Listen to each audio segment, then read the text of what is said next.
Mom, starting next month, every bit of your money gets transferred to my account. He uttered that, and I just smiled. That evening, as always, he arrived with his wife for their free meal. Yet upon entering my house, both of them shrieked out in sheer shock. Can you imagine the sting of realizing the person you sacrificed everything for, the son you raised alone, saw you as nothing more than a bank account to exploit? My name is Patricia Mendes, and let me tell you, that discovery hits harder than any betrayal you could ever imagine.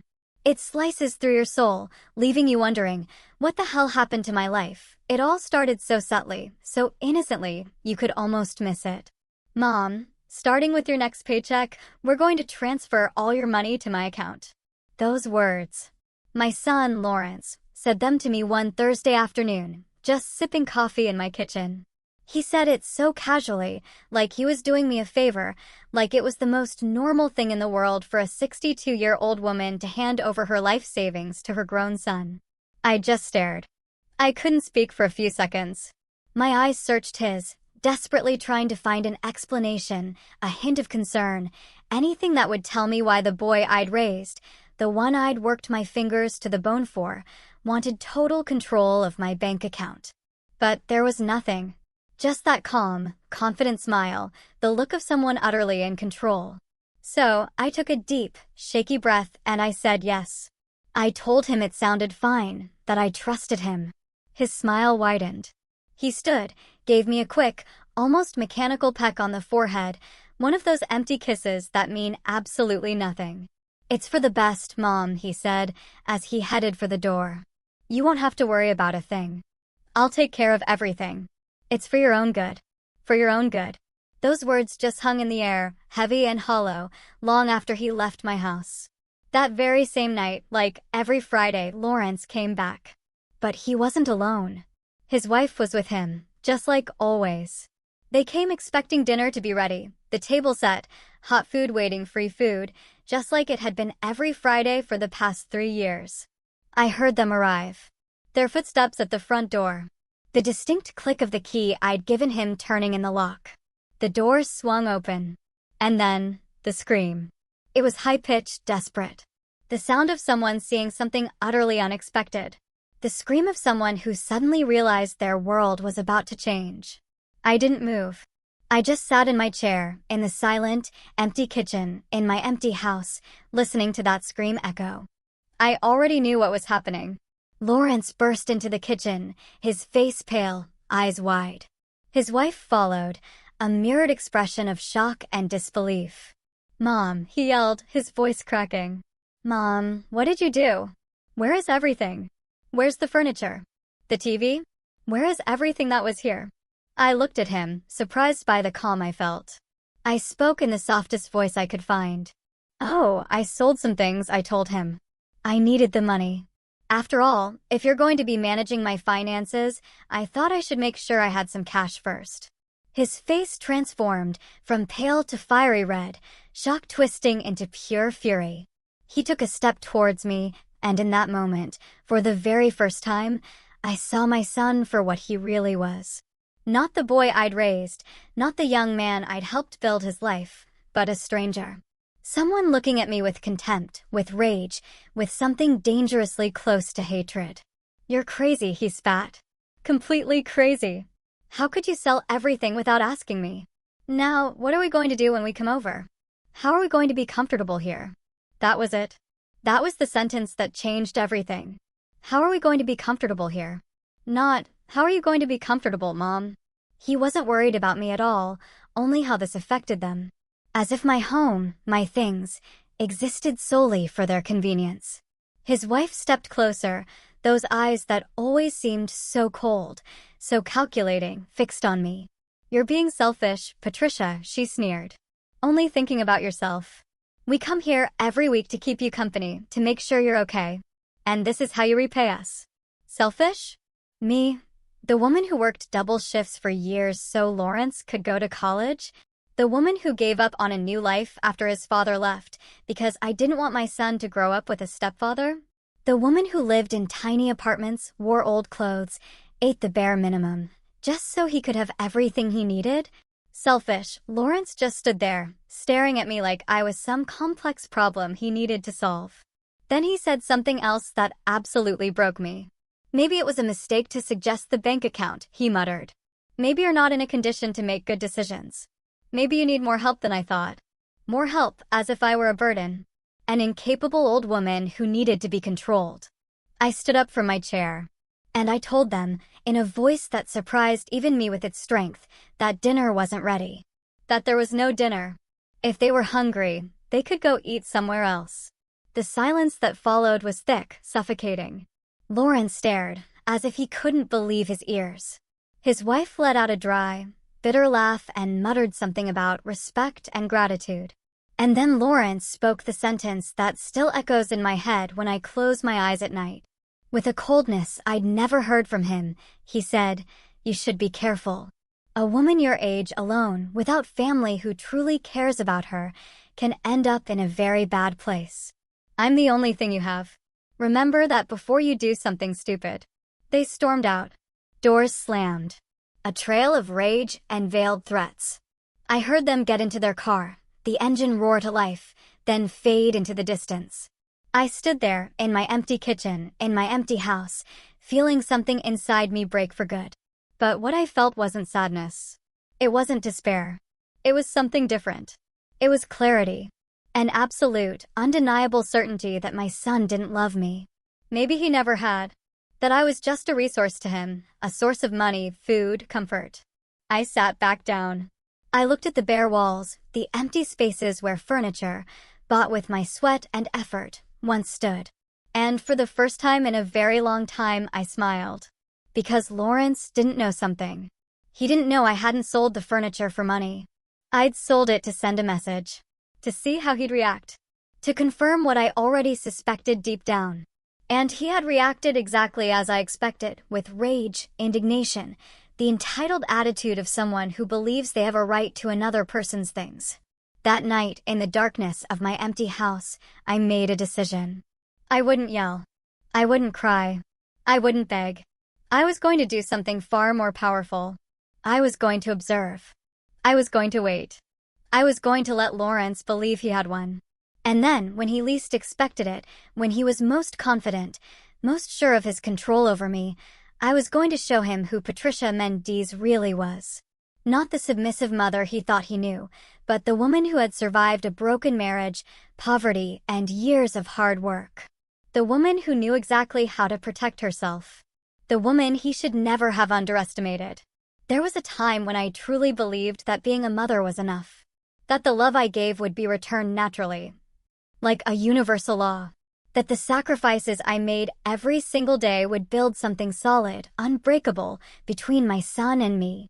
How profoundly wrong I was. Lawrence was born on a stormy night 34 years ago. His father, the man who'd promised me a life together, left when the boy was barely 2.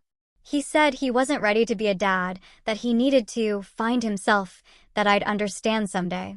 I never understood. But I didn't wait for him to come back either.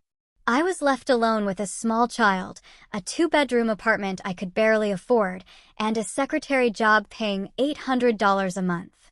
It wasn't enough. It was never enough. So, I got a second job, cleaning offices at night. I'd leave Lawrence with my neighbor, an elderly woman who charged me $50 a week. I worked from 7 a.m. to 6 p.m. at the office, came home, fed Lawrence, bathed him, put him to bed, then left again at 9 p.m. to clean buildings until 2 a.m. For hours of sleep, then I'd start all over again. I did that for years. So many years, I lost count. I remember Lawrence always wanted the brand name sneakers the other kids wore. They cost $120. I earned $1,200 a month from both jobs. $120 was almost all the money I had for food for 2 weeks. But I bought them for him. Because I didn't want my son to feel less than anyone else. I wanted him to know his mother would do anything for him.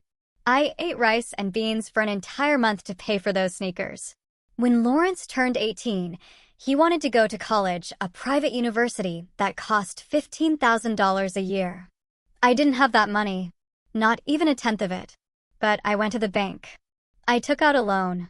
I went into debt for 4 full years of his education, a debt I finally paid off 10 years later. 10 years of paying a loan so my son could have a college degree. He graduated. He got a good job. He was making $3,000 a month, double what I was making after 30 years of work. And I was happy.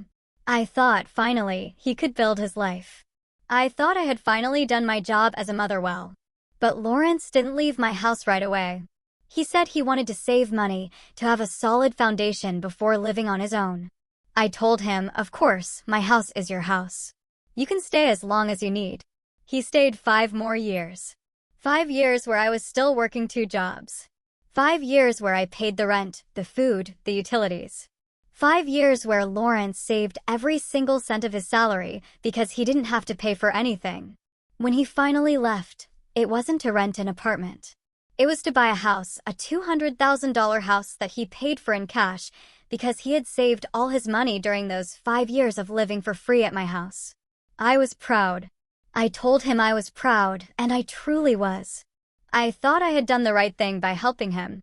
I thought that now that he had his own house, maybe he could help me. Maybe I could work less. Maybe I could finally rest a little. But that never happened.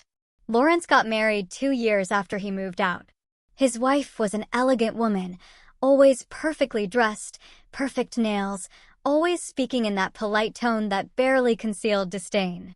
From the beginning, I felt she looked at me differently, like I was something inferior. At their $30,000 wedding, I sat at a table in the back, not the main family table. Lawrence explained it was because there were important people, clients from his job, and they needed those tables. I said I understood. I smiled for pictures. I danced when asked. And I went home alone that night, feeling strangely empty. After the wedding, Lawrence's visits became less frequent. Before, he'd come 2 or 3 times a week. After, once every 2 weeks. Then once a month, always in a hurry, always on his phone, always with an excuse to leave early. I didn't say anything. I didn't want to be the annoying mother, the complaining mother, the mother who didn't understand her son had his own life now. But then they started coming on Friday nights. Always at dinner time. Always without notice. Always expecting me to have food ready.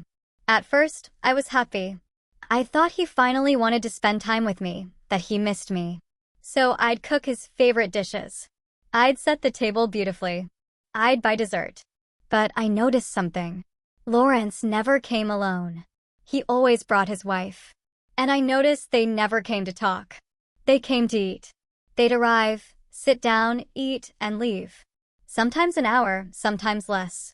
I also noticed they never brought anything. Never a bottle of wine, a dessert, any money to help with the food. Nothing. One night after they left, I counted how much I'd spent on dinner. $45. $45 I didn't have to spare. $45 that meant I'd have to work extra hours to make up for it. And I realized something chilling. I realized that to Lawrence, I had become a service. A free restaurant. A place where he could eat without paying, without even truly thanking me. I started noticing other things too. When I asked him for help, he always had excuses. When I needed a ride to the doctor because my car was broken, he was always busy. When I mentioned my refrigerator was making strange noises and I was afraid it would break down soon, he told me to just buy a new one as if I had $500 saved up for emergencies. I didn't. I barely had enough to get to the end of the month. But what hurt the most was my birthday. My 60th birthday. Lawrence arrived 2 hours late, without a gift, without a card, with an excuse about traffic. He stayed 20 minutes. He ate the cake I'd bought for myself because I didn't want to spend it alone. And he left. I cried that night. I cried like I hadn't cried in years because I finally understood something I'd been denying for so long. I understood that to my son, I was no longer important. I was just a resource. Something that was there, available, waiting to be used when he needed it. And the worst part? I had allowed it. I had established that pattern. I had never asked him for anything. I had never told him I felt used. I had never told him I needed more from him than just 20-minute visits and Friday night dinners.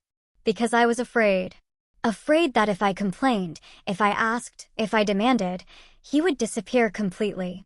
And the idea of losing my son, even this son who barely saw me, terrified me more than anything else. So I continued to be the convenient mother, the silent mother, the mother who was always there, always had the door open, who never caused problems. Until that Thursday afternoon. Until Lawrence told me he wanted to manage my money. And something inside me, something that had been asleep for years, woke up. A small, clear voice that told me, this isn't right. This is the beginning of something worse, but even then, even with that voice whispering, I told him yes. Because I still had hope.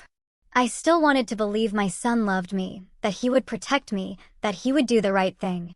How foolish I was. The following Monday, Lawrence came to my house with papers. Lots of papers. He spread them out on the kitchen table, that smile now looking different to me, less warm, more calculating. "Mom, this is simple," he said. "Just sign here, here, and here. They're the documents so I can have access to your account, so I can transfer your paycheck automatically every month. That way, I'll take care of paying your bills, managing everything. You won't have to worry about a thing." I looked at the papers. Bank forms, authorization forms. I read the fine print, the stuff people usually ignore. And I saw something that chilled me to the bone. It wasn't just access to my account. It was complete power. Authority to make transfers, to close accounts, to make financial decisions on my behalf. "Lawrence," I said, "this says you'd have total control over my money." He nodded, as if it were the most normal thing in the world. "Yes, Mom. This way, it's easier. I can manage everything without having to ask you for authorization every time. It's for practicality."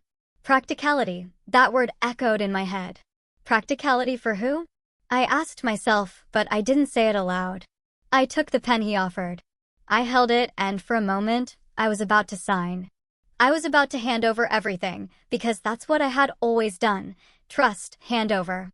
But then I remembered Friday night. I remembered his face, contorted with fury, when he saw the empty house. I remembered his words. I remembered how he had threatened me, though he probably didn't even realize it was a threat. I put the pen down. "You know what, Lawrence? Give me a few days to think about it. I want to read everything carefully. I want to be sure." His expression changed, just for a second. A flash of irritation crossed his face before he smiled again. "Mom, there's nothing to think about. It's simple. But fine. If you want a few days, that's okay." He left, but he left the papers behind, as if he assumed I would sign them anyway. That night, I couldn't sleep. I stayed up, looking at those papers on the kitchen table. And something inside me told me, this isn't for your own good. This is the beginning of something you can't undo once it starts. The next day, I went to the bank. Early, before work. I asked the teller to check my account, to show me all transactions from the last 6 months. She printed the pages. I checked them carefully, line by line. And then I saw it. I saw it, and felt the floor move beneath my feet. A withdrawal that I hadn't made. $1,200 from 3 months ago. Money that had left my account, and I had no memory of taking it out. I asked the teller for more details. She checked her computer and told me something that took my breath away. The withdrawal had been made at a branch on the other side of town, using my debit card. But I had never been to that branch, and my card was in my purse. It had always been in my purse, except for one time. I remembered then. 3 months ago, Lawrence had come to visit. I was in the shower when he arrived. I'd yelled for him to come in. The door was open. When I came out, he was waiting in the living room.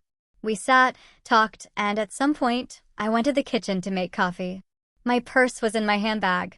My handbag was in the living room with Lawrence. I felt nauseous. Like the whole world was tilting. This could only mean one thing. My son had taken my card. He had memorized or photographed the numbers. He had taken money from my account without my permission. I asked the teller if there was any way to know exactly what had happened. She said I needed to file a formal claim, that the bank would investigate. It could take weeks. I told her I'd think about it. I left the bank feeling like I no longer knew my own son. But I didn't file the claim. Not yet. Because I needed to be sure. I needed to know if this was a one-time mistake or if there was more. The next few days, I spent checking everything. Every paper in my house, every document, every old bank statement I'd saved in a box in my closet. And I found more things. I found that 2 years ago, when I was in the hospital for pneumonia, someone had used my health insurance for consultations I hadn't made. Consultations at clinics I didn't know about. Consultations that had exhausted my annual coverage, which was why I'd had to pay out of my own pocket for some medications that year. I also found a credit card in my name that I didn't remember applying for. A card with a balance of $3,000. $3,000 in purchases I hadn't made at stores I'd never been to. I called the credit card bank. They told me the account had been opened 18 months ago.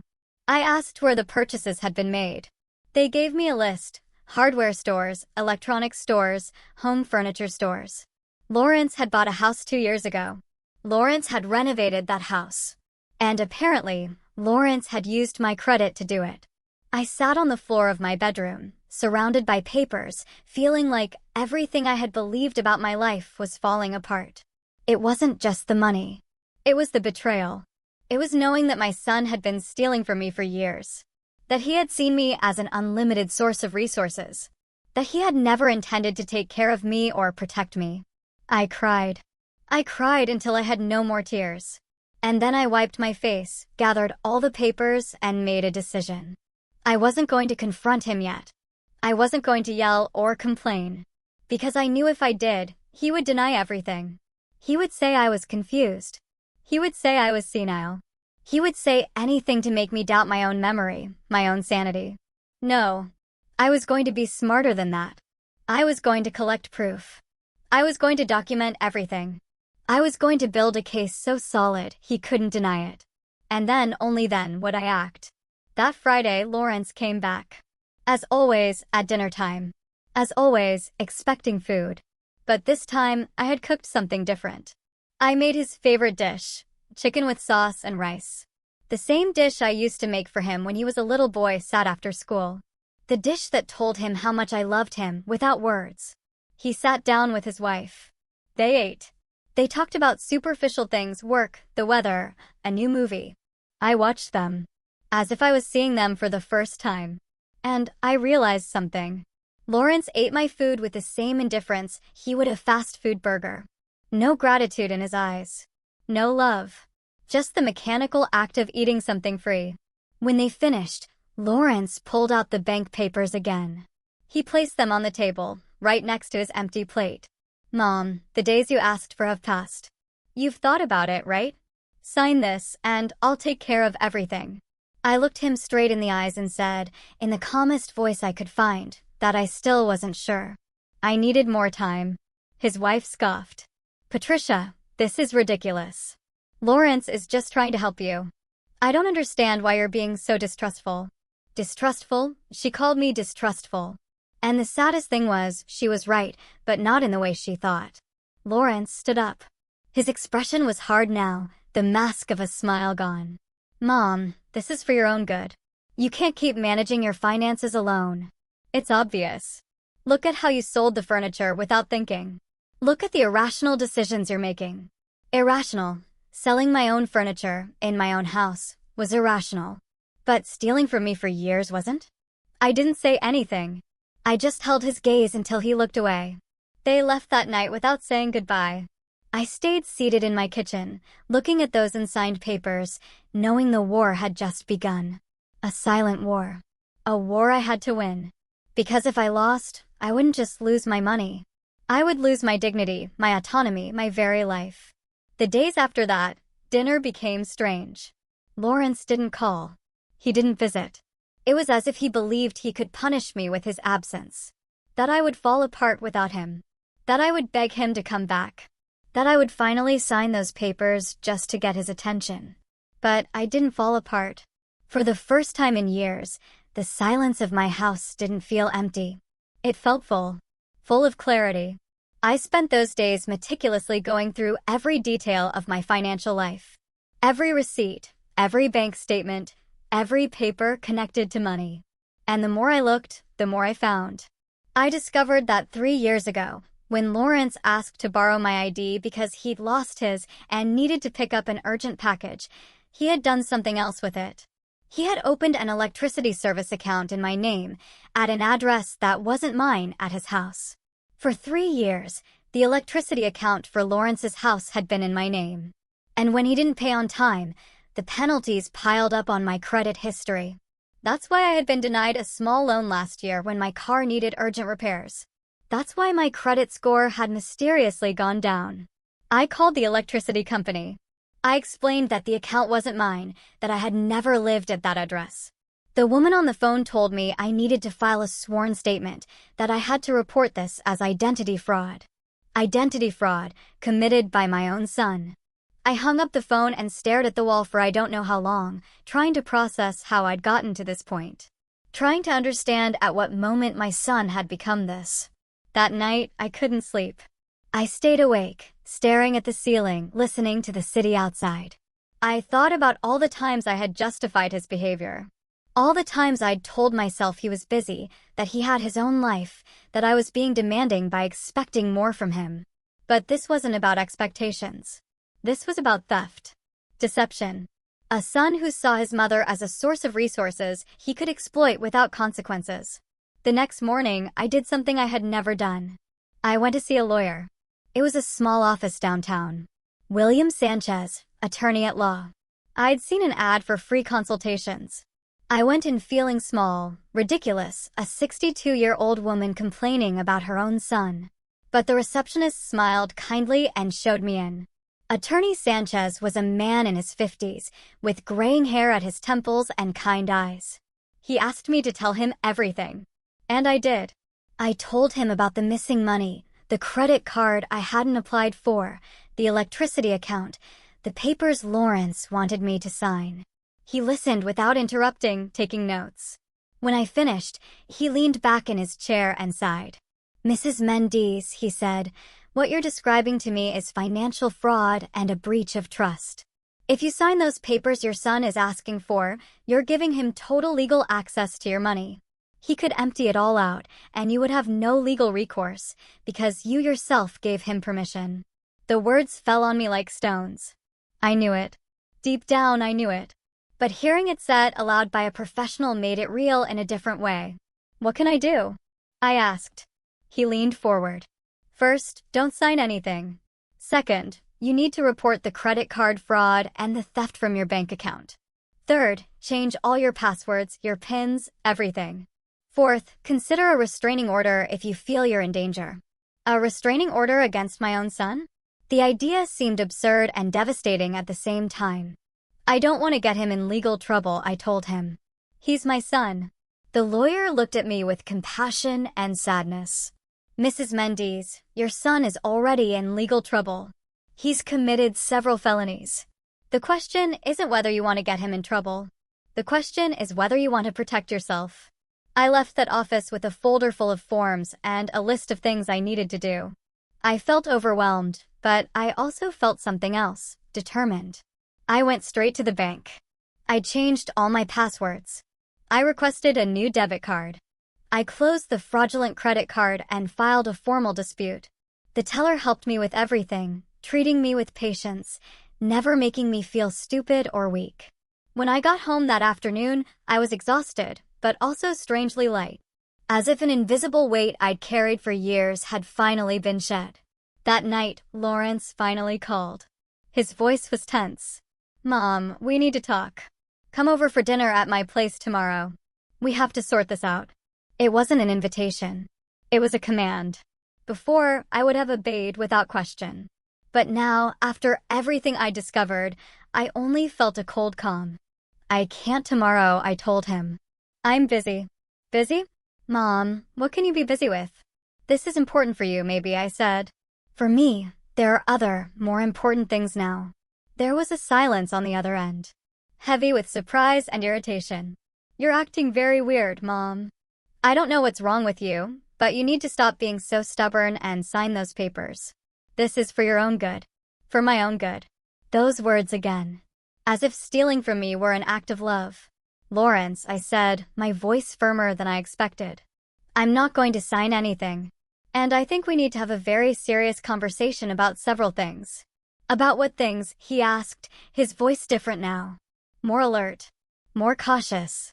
About money that has left my account without my permission. About credit cards that I didn't apply for. About utility accounts in my name at addresses where I don't live. The silence that followed was absolute. So thick I could almost feel it through the phone. I don't know what you're talking about, he finally said, his voice controlled, but I could detect the panic underneath. I think you do, I told him. And I think you need to think very carefully about what you're going to say next. Mom, you're delusional. You're confused. Maybe you need to see a doctor. There it was. The card I knew he would play. The card to make me seem senile, confused, incapable. I'm not confused, Lawrence. I have all the papers. I have all the proof. And I've already spoken with a lawyer. Another silence. This one longer, heavier. You spoke with a lawyer? His voice was almost a whisper now. Almost a threat. Yes. And he explained exactly what you've been doing. He explained what fraud is. What's illegal? Mom, you can't be serious. I'm your son. Everything I've done has been to help you. Help me? Lawrence, you stole from me. For years, you used me. You lied to me. I would never, he began, but I cut him off. Yes, you did. And you know it. The question now is, what are we going to do about it? I heard his heavy, agitated breathing on the other end. I'm coming over, he said. We need to talk in person. No, I told him. You are not coming over. If you want to talk, we can do it on the phone, or we can do it with lawyers present. You're crazy, he yelled. Completely crazy. After everything I've done for you, after all the times I've come to see you, that I've worried about you, all the times you came to eat for free, you mean. All the times you needed something from me. But the times I needed you, where were you? I hung up then, before he could respond, before he could manipulate me with words again. And I stayed there, sitting in my kitchen with the phone in my hand, trembling. But not with fear. With rage. With years and years of suppressed rage that was finally finding its voice. That night, I slept better than I had in months. Because I had finally told the truth. I had finally stood my ground. And although I didn't know what would come next, I knew I was no longer going to be the silent mother who allowed herself to be trampled on. The next morning, I woke up with a clarity I hadn't felt in years. It was as if a thick fog had lifted from my mind. Now I could see everything with an almost painful sharpness. I knew what I had to do. I knew I couldn't stop now. After breakfast, I grabbed my purse and left the house. I had a mental list of all the places I needed to visit. All the loose ends I needed to tie up. If Lawrence thought I was a confused, helpless old woman, he was about to discover how wrong he was. My first stop was the main bank where I had my savings account, not the checking account where my paycheck went, but the other one, the one I had opened 30 years ago when I still had dreams of buying my own house someday. I had $7,200 saved. It wasn't a lot after a lifetime of work, but it was mine. I asked the manager to close that account. She asked if I was sure if there was a problem. I told her I just wanted to make some changes.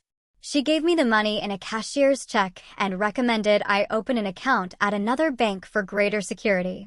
I followed her advice. I went to a different bank, one on the other side of town, one where Lawrence had never gone with me. I opened a new account, an account only I knew about, an account where he could never find my money. Then I went to the electricity company. I filed all the documents Attorney Sanchez had helped me prepare, the sworn statement, the copy of my ID, the proof that I had never lived at the address where that account was registered. The woman who helped me reviewed everything and told me they would start an investigation, that the account would be transferred to the correct name or closed, that I would no longer be responsible. I felt as if an invisible chain had been removed from my shoulders. My next stop was the credit bureau. I requested a full report of my history. I wanted to see everything. I wanted to know if there were more things Lawrence had done behind my back. The employee gave me a thick document. I sat in the waiting room and read it, page by page. There was something else. A personal loan of $5,000 taken out 2 years ago in my name. A loan that had never been fully paid and was now in collections. $5,000. I felt the rage rise in my throat again, like bile. I marked every fraudulent item with a marker. I filled out the dispute forms one by one with clear, firm handwriting. When I left that office, it was almost 3 p.m. I hadn't eaten anything since breakfast, but I wasn't hungry. I had something stronger than hunger, a purpose. I then went to my neighbor's house, Mrs. Alice Morrison.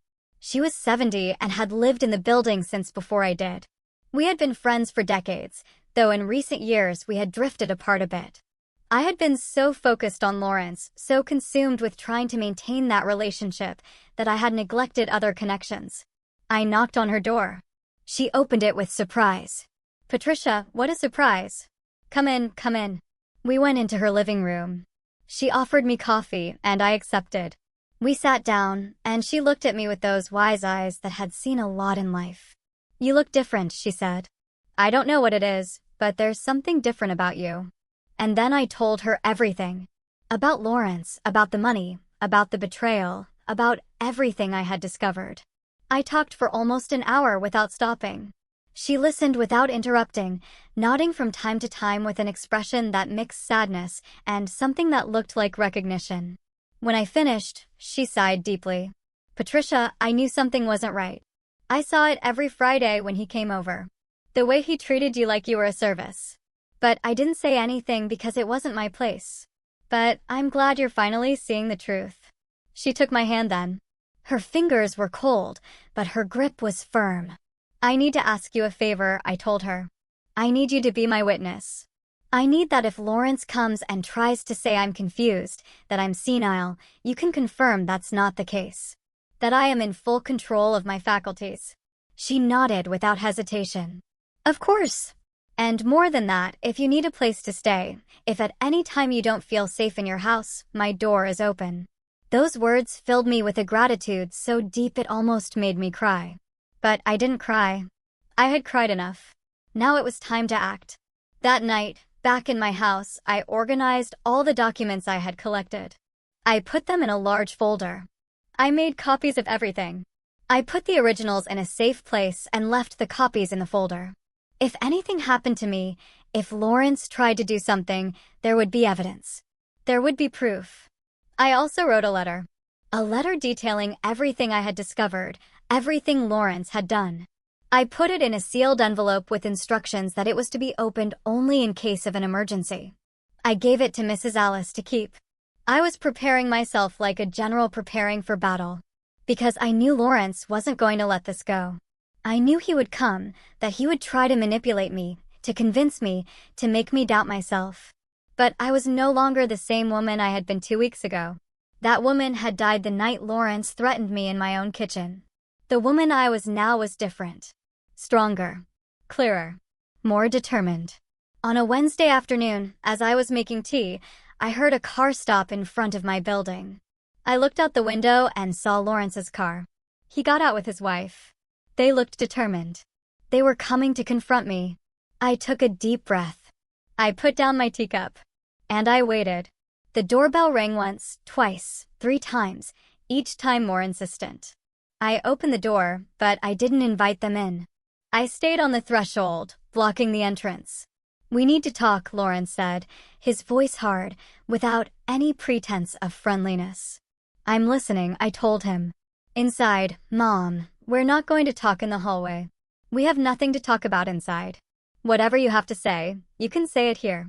His wife scoffed. "This is ridiculous, Patricia. Stop acting like we're enemies." "You're not enemies," I told them. "Enemies are honest about their hostility. You are worse. You are thieves who hide behind pretty words." Lawrence took a step toward me, his face red with fury. "How dare you? After everything I've done for you, everything you've done for me, Lawrence? I have the records. I have the proof. I know exactly how much money you've stolen from me. I know about the fraudulent credit cards. I know about the electricity account. I know about everything." He froze. His mouth opened, but no sound came out. "And now," I continued, with a calmness that surprised me, "you have 2 options. Either you give me back everything you stole from me, every single cent, or I go to the police and file charges for fraud." "You can't do that," his wife shrieked. "He's your son. That's exactly why it hurts so much, I replied. Because he's my son. Because I gave him everything and he repaid me by stealing from me. Lawrence finally found his voice. You owe me, he yelled. My whole life I grew up without a father. My whole life I had to see work and be tired. That was your fault. You chose to have me. You chose to stay alone. I didn't ask to be born. His words landed like blows, but they no longer hurt me like before. Because now I could see them for what they were, justifications. Excuses from someone who knew he had done something unforgivable and was trying to shift the blame. You're right, I told him. I chose to have you, and it was the best decision of my life until it stopped being. But that doesn't give you the right to steal from me. That doesn't give you the right to exploit me. I didn't steal anything from you. I just took what was owed to me. Nothing was owed to you, Lawrence. I gave you everything you needed when you were a child. When you were an adult, it was no longer my obligation. And it definitely wasn't my obligation to give you access to my money without my knowledge. His wife grabbed his arm. Let's go. It's not worth it. She's already lost. Lost, what an interesting choice of words. As if I were the one who was wrong. As if defending my own money and my dignity were crazy. They left, going down the stairs without looking back. I closed the door, feeling strangely calm. That night, Attorney Sanchez called me. He told me the banks had confirmed the fraud, that the credit card money would be canceled, that they were investigating the unauthorized withdrawals, and that I had a solid case if I decided to file criminal charges. I thanked him and hung up. I sat in my empty living room, in my house that no longer had a TV or elegant furniture. And for the first time in a long time, I felt rich. Rich in something money couldn't buy. Rich in dignity, in strength, in the certainty that I was doing the right thing. The days that followed that confrontation at my door were strangely silent, as if the whole world were holding its breath, waiting to see what would happen next. I found myself trapped in a kind of emotional limbo, where rage and pain mixed with a growing sense of liberation that I didn't know how to process completely. Lawrence didn't call again. He didn't show up at my door again. And for the first time in years, I wasn't constantly waiting for his contact. I wasn't checking my phone every hour for a message from him. I wasn't making up excuses in my mind to justify his absence or his silence. But even though he wasn't physically present, his digital presence was impossible to ignore.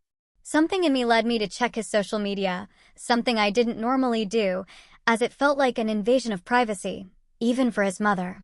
But now I felt I had the right to know what he was doing, what he was saying, how he was presenting his life to the world, while I was dealing with the consequences of his actions in private.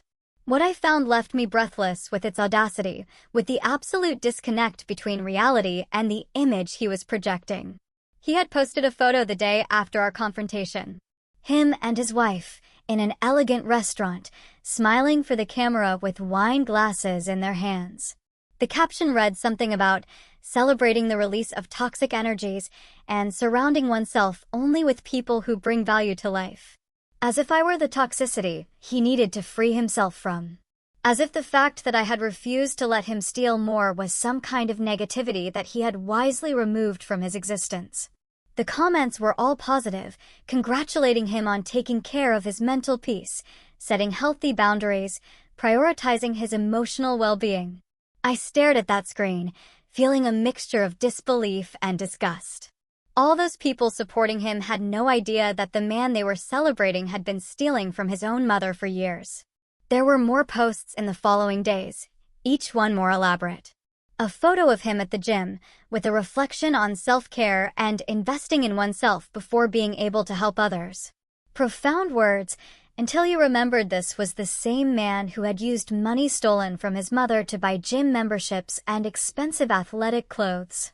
Another photo of him working on his computer, a comment about the sacrifice and hard work it takes to build a successful future. Without mentioning that future had been partially financed with fraudulent credit cards in my name and utility accounts I was paying for without knowing it.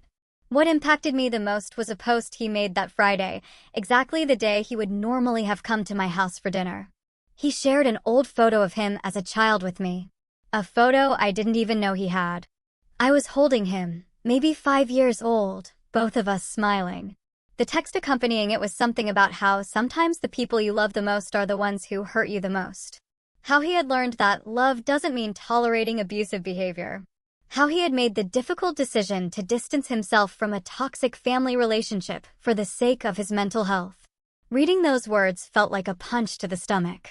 Lawrence had taken our story, our real relationship with all its complicated and painful nuances, and completely inverted it. He presented himself as the victim and me as the abuser. The comments were even more abundant than on previous posts. Dozens of people expressing support, telling him how brave he was, sharing their own stories of difficult family relationships, completely validating his fabricated version of events. There were people I knew in those comments, neighbors who had known him when he lived with me, coworkers who had come to parties at my house years ago.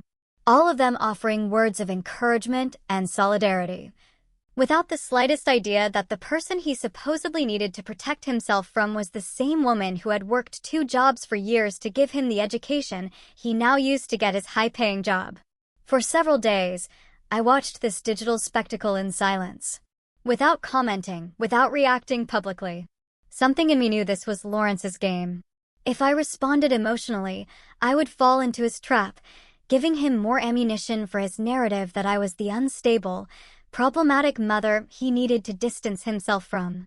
But every new post, every new supportive comment from people who didn't know the truth, was like a small wound opening deep inside me.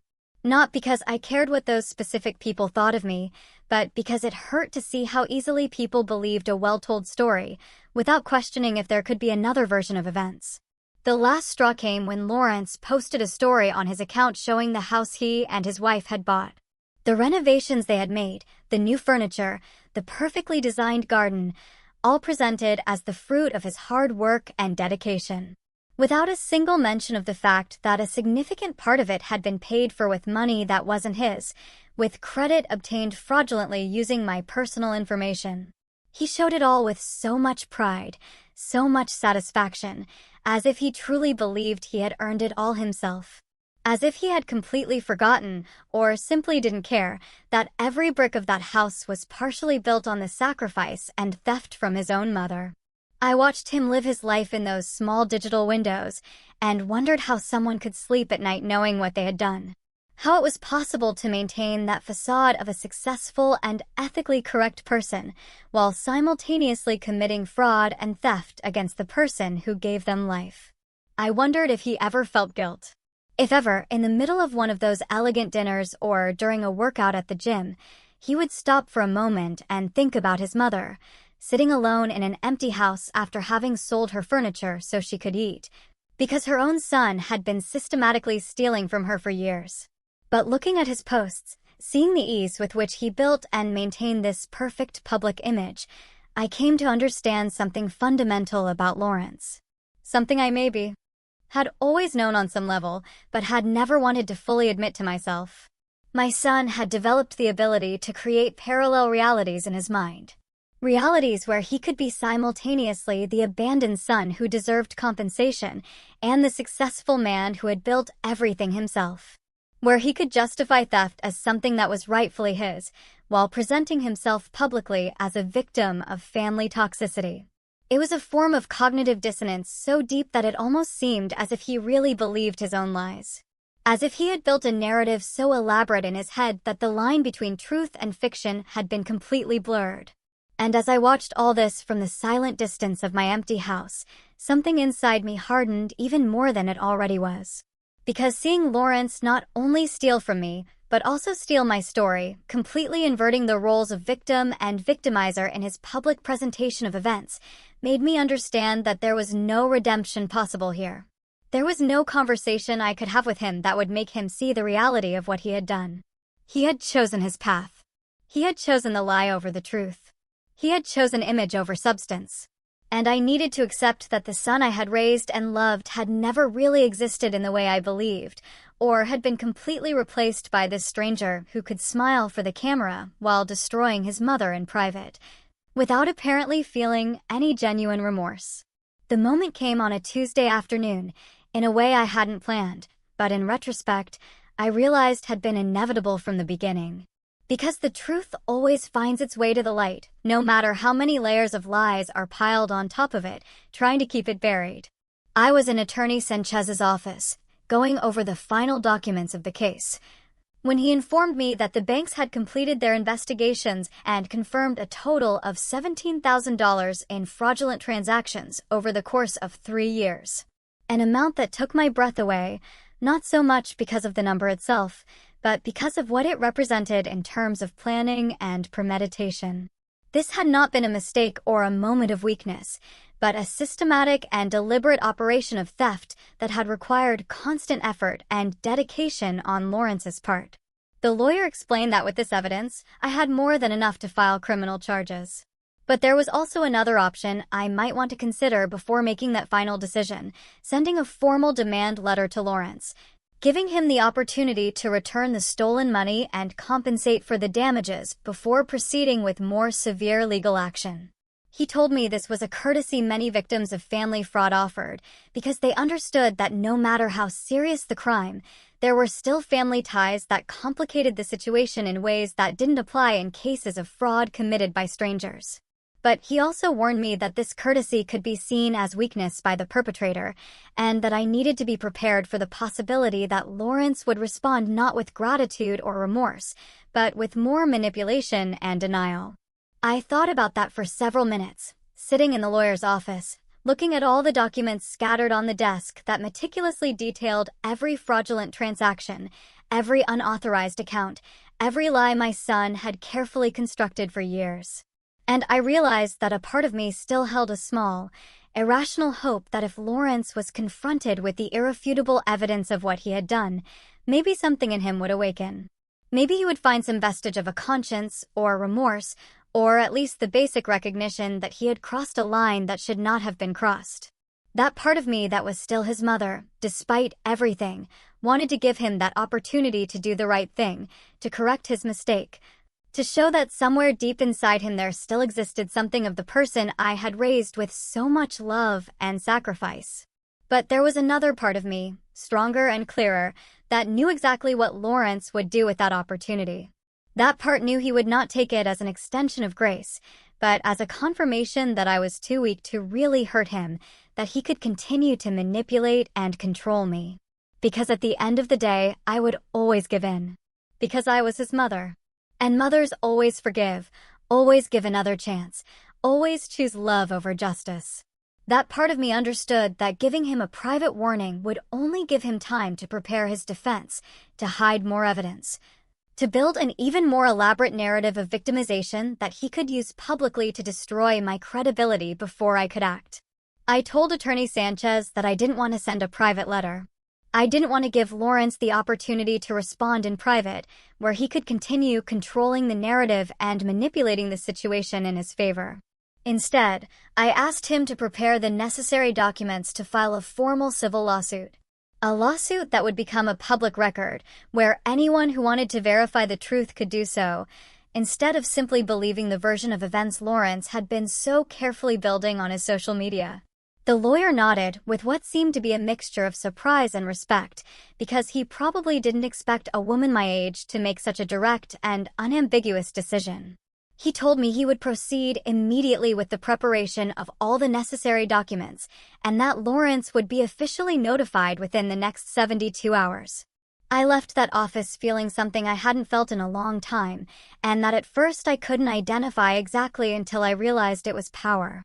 The power of having made a decision completely by myself, without consulting anyone, without asking for permission, without worrying about how it would make me look to others, or if people would think I was being too harsh with my own son. For the first time in decades, I had chosen to protect myself over protecting the feelings or the reputation of another person, even when that person was a son.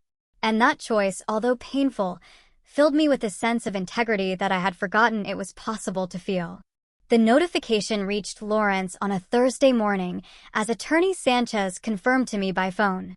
Although I wasn't there to see his initial reaction, I could perfectly imagine the moment he opened that official envelope and read the documents that detailed every fraudulent transaction, every unauthorized account, every dollar he had stolen. meticulously documented with dates and bank reference numbers that made any denial impossible.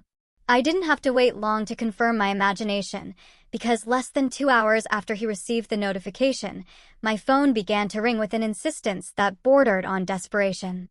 Call after call that I let go to voicemail without answering, because I no longer had anything to say to Lawrence that wasn't contained in those legal documents.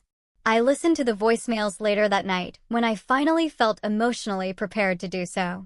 And it was fascinating, in a disturbing way, to hear the progression of his panic through each successive message.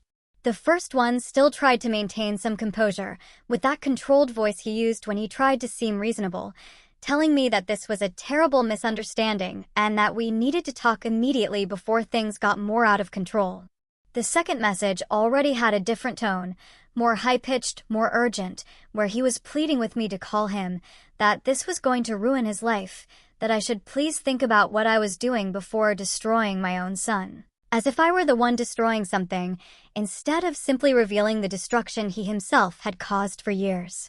By the fifth message, Lawrence was no longer trying to sound reasonable or appeal to my maternal compassion, but had completely turned to rage and thinly veiled threats, telling me that I was going to regret this, that he had his own lawyers who were going to prove that I was a senile old woman who didn't know what she was doing, that he was going to fight this with everything he had, and that, in the end, I was going to be the villain of this story.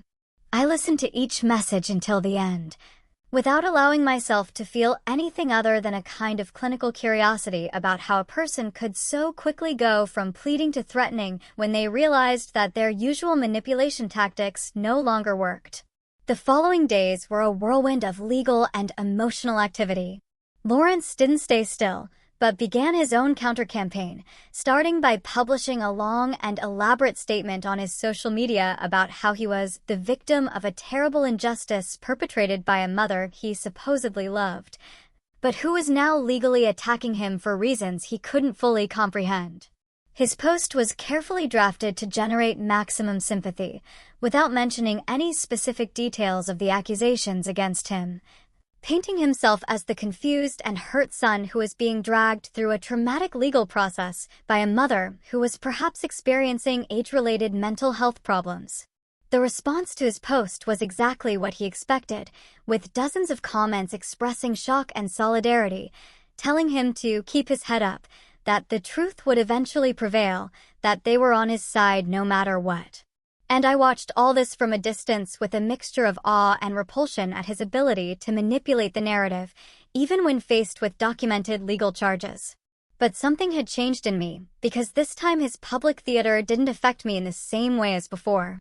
This time I knew I had something more powerful than his carefully constructed words, and that something was irrefutable legal documents that could not be manipulated with emotional rhetoric or appeals to sympathy. Lawrence's real collapse began when his own lawyers reviewed the evidence against him and apparently told him something he didn't want to hear. Because suddenly his social media posts stopped abruptly, and the silence that followed was deafening in its eloquence. Attorney Sanchez informed me that Lawrence's legal representatives had contacted him, asking about the possibility of reaching an out-of-court settlement, which basically confirmed that they knew he had no real defense against the evidence I had presented, and that his best option was to try to minimize the damage before this proceeded to a public trial where all the dirty details would be revealed in public access documents. It was then that the cracks began to appear in Lawrence's carefully constructed life. Apparently, some of his closest friends had started asking uncomfortable questions after his wife casually mentioned at a social gathering that they were dealing with a complicated family legal problem. And once people began to investigate a little deeper, they discovered the public documents of the lawsuit that detailed the specific accusations of financial fraud. Mrs. Ellis told me that she had heard from other neighbors that Lawrence's name was being mentioned in neighborhood conversations in ways that were definitely not flattering. That people who had once seen him as the successful and educated son now looked at him with suspicion and distrust. His wife was apparently furious, not necessarily about the moral implications of what Lawrence had done, but about the damage to their social reputation. And according to rumors that reached my ears through the neighborhood gossip network, there had been considerable fights in their house about how to handle the situation. Lawrence tried to call me several more times during those weeks, but I maintained my absolute silence. Because there was nothing he could say to me that would change the documented facts of what he had done. And that silence of mine was apparently more devastating to him than any angry word I could have said, because it meant that I had completely moved from anger to indifference. And that indifference was the final death of any power he ever had over me. The final settlement was reached 3 months after I filed the lawsuit. And the terms were exactly what Attorney Sanchez and I had established as the minimum acceptable, because Lawrence had no choice but to accept when his own lawyers explained to him that going to trial would mean not only the complete public revelation of all the details of his fraud, but also the very real possibility of criminal charges that could result in jail time. He had to return the full $17,000, plus another $5,000 in compensation for damages, in addition to paying for all the credit cleanup fees and my lawyer's fees. And all of this had to be paid within a period of 6 months, with verifiable monthly payments, or the agreement would be automatically invalidated, and the criminal charges would proceed without further warning. But beyond the money, which honestly had never been the main point of all this, the agreement included a clause that I had insisted on adding, and that Attorney Sanchez initially thought was unnecessary, but that for me was absolutely essential. And that clause stated that Lawrence had to issue a public statement acknowledging that he had committed financial fraud against his mother, and that the accusations in my lawsuit were true and well-founded. He fought that clause more than any other part of the agreement, because he knew exactly what it would mean for his carefully cultivated image, to publicly admit that everything he had been saying about being a victim of a toxic mother was a lie, designed to cover up his own crimes. The statement appeared on his social media on a Tuesday afternoon. It was brief and clearly drafted by his lawyers to minimize the damage as much as possible within the limits of what the agreement required. But still, the words were there in black text on a white background, admitting that he had accessed bank accounts without authorization, that he had opened credit cards using another person's information, and that he had made serious errors in judgment that he deeply regretted. The comments under that post were wild, with people who had previously supported him unconditionally now expressing shock and disappointment, while others who had apparently suspected something all along felt validated in their doubts. And I watched all that digital drama unfold with a sense of closure that had nothing to do with satisfaction or revenge, but simply with the quiet recognition that the truth had finally been told publicly. The first payment arrived in my account on the exact date specified, and each subsequent payment arrived punctually as well. Because Lawrence knew that a single missed payment would mean consequences that he definitely could not afford to face. And with that money, I did something that maybe he never expected me to do. Because instead of simply putting it back into my savings accounts, or using it to replace the furniture I had sold, I bought a plane ticket to a place I had never been before. I had spent 62 years living for other people. First for my son's father, then for my son, and then for the illusion of maintaining a family relationship that only existed in my imagination. And now, for the first time in my adult life, I had the freedom and the resources to live exactly how I wanted, without having to justify my decisions to anyone. I bought a small house in a coastal town 3 hours from where I had lived my whole life. A house with 2 rooms and a yard where I could finally plant the flowers I had always wanted, but had never had time to care for when I was working 2 jobs. The house cost $40,000, which I paid for in cash using a combination of the payments from Lawrence and the savings I had managed to protect in my new bank account. And when I signed the purchase papers, I felt something that I could only describe as a rebirth. Because this house was mine in a way that no other place had been mine before. Purchased with money that had been returned through justice, not earned through endless sacrifice. Lawrence tried to contact me one last time after the last payment was made, completely fulfilling the terms of the agreement. And this time, I answered the phone, because I knew that there was nothing he could take from me or use against me. His voice sounded different, smaller, more humble, when he asked me if we could ever really talk, if there would ever be a possibility of some kind of reconciliation. And I listened to his question in silence before responding with words that I had been preparing in my mind for months. I told him that the son I raised never really existed, or died somewhere along the way, replaced by someone I didn't know and didn't want to know. And that although I wished him peace and growth in his life, that peace and that growth would have to happen away from me, because I had closed that door not out of hatred, but out of self-love. There was a long silence after my words, and then a sound that could have been a sob or just broken breathing, before he hung up without saying anything else. And that was the last time I spoke with Lawrence. Because some doors, once closed, need to stay closed not as a punishment, but as a protection. Now I live in my small house by the sea, and I spend my mornings drinking coffee in my garden, watching the flowers that I planted with my own hands grow. And there is a peace in this simple life that I never found in all those years of sacrifice and giving. Because I finally understood that true love begins with oneself, and that no relationship is worth maintaining if it requires you to betray your own dignity. Sometimes I see Mrs. Alice, who comes to visit me every few weeks, bringing gossip from the old neighborhood and news of people we used to know. And she tells me that I look different now, lighter, more alive, in ways that go beyond the physical. I have a routine now that is completely mine. I wake up when my body wants to wake up, not when an alarm clock forces me to. I cook meals that I like without thinking about someone else's tastes. I spend my afternoons reading books that I always wanted to read but never had time for. And at night, I sit on my small porch, listening to the distant sound of the waves and feeling a deep gratitude. Not for what I have in material terms, but for what I finally understood about my own worth. This is my victory.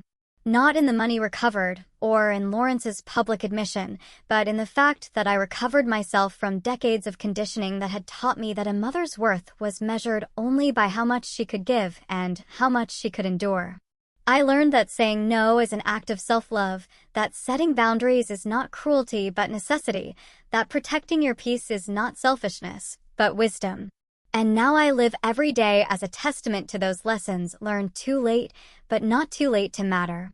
I closed that door on Lawrence, not for revenge, but for dignity. And that distinction makes all the difference, because it means that I won not by becoming his enemy, but simply by refusing to continue being my own victim. What do you think? Have you ever had to draw a line in the sand with someone you loved, even family, for your own well-being? Tell me what you think in the comments below. I'm truly curious to hear your stories.